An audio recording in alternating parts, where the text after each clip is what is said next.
네, 체포영장 집행을 앞두고 지지층을 불러모은 윤석열 대통령의 메시지, 대통령실 취재 기자와 좀 더 짚어보겠습니다. 김태형 기자가 나와 있습니다. 자, 김 기자, 윤 대통령이 쓴 편지, 누구를 겨냥하는 건지 의도가 좀 분명해 보이죠?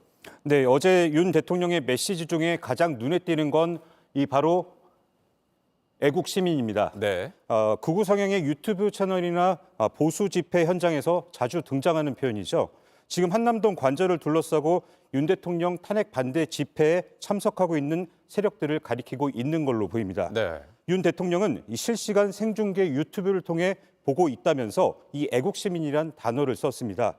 탄핵안 가결 이후 첫 정치적 메시지가 국민 전체가 아닌 자신을 지지하는 특정 지지층을 대상으로 했다는 게 확인이 된 셈입니다. 네. 결국 어제 낸 메시지, 자신을 지지하는 지지층 결집을 극대화하겠다는 의도로 풀이됩니다. 네, 그런데 이게 단순히 지지층을 결집하겠다라는 걸 넘어서서 좀 충돌을 부추기는 듯한 우려되는 부분이 있잖아요. 그렇습니다. 이 윤 대통령 메시지를 보면 여러분과 함께 끝까지 싸우겠다. 그리고 우리 더 힘을 내자고 말한 대목이 있습니다. 이 체포영장 집행이 임박한 상황에서 이 관저를 둘러싼 탄핵 반대 지지자들을 향해 자신을 향한 사실상 체포를 막아달란 이 메시지를 낸 거란 분석이 나오고 있습니다. 네. 설사 그런 의도가 없었다고 하더라도 이 관저 앞 지지자들에겐 그렇게 들렸을 가능성이 큽니다. 그래서 윤 대통령 메시지가 이 선동이란 지적이 나오고 있는데 직접 들어보겠습니다. 네. 내란의 수교의 윤석열이 관저에 숨어서 내란을 선동하고 있습니다. 국가기관의 법률 집행을 노골적으로 거부하면서 함께 싸우자고 소리칩니다. 네, 이 합법적인 체포영장 집행을 막는 건 불법인데 이미 상당히 격앙되고 이 폭력적인 분위기에 관저 앞 집회 현장에 기름을 부은 격이 될 수 있습니다. 네. 김태용 기자도 지적을 했지만 윤 대통령은 여전히 국민 전체를 대표하는 대통령 신분인 거잖아요.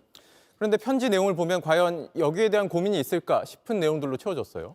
그렇습니다. 윤 대통령은 집회 참가자들에게 자유민주주의 헌정 질서를 지키기 위해 수고해줘 정말 감사하다고 말했습니다. 네. 윤 대통령 탄핵 반대 그리고 수사 반대를 주장하는 이들에게 자유민주주의 헌정 질서를 지키는 것이라고 하면서 주권 침탈 세력과 반국가 세력의 이 준동으로 대한민국이 위험하다는 말도 덧붙였습니다. 네. 그 반대, 즉 윤 대통령 탄핵에 찬성하거나 이 수사와 현재의 탄핵 심판을 진행하려는 여론을 주권 침탈 세력, 반국가 세력으로 규정하고 있는 걸로 보여집니다. 네. 윤 대통령이 이렇게 쓴 내용들은 국민 다수의 생각과는 좀 거리가 있어 보이고 그걸 고려한 걸로도 보이지 않아요.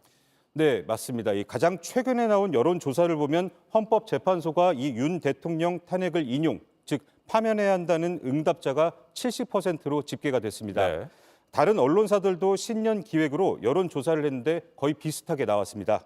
국민 10명 중 7명 정도는 윤 대통령의 비상계엄 선포에 따른 탄핵을 정당하다고 보고 있는 건데 윤 대통령의 어제 메시지는 극우 유튜브를 시청하는 일부 보수층만 끌어안고 대다수 국민을 사실상 적으로 돌리고 있다는 지적이 나옵니다. 네, 알겠습니다. 여기까지 듣겠습니다. 김태형 기자였습니다.